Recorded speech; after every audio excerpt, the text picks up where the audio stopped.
লক্ষ্মীপুরের নির্বাচনী কাজে ব্যস্ত রয়েছে। এর মধ্যে আমি শুনতে পেলাম যে আমার নির্বাচনী কাজে ব্যস্ত যে গাড়ি, সে গাড়ি চেক করেছেন।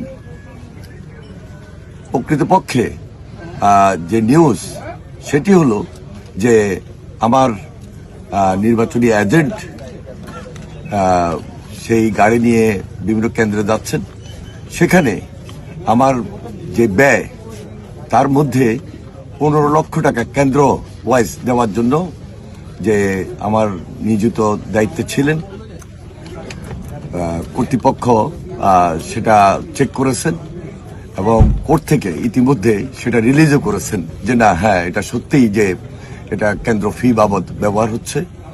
সুতরাং কোনো ধরনের বিভ্রান্ত হওয়ার কিছু নাই।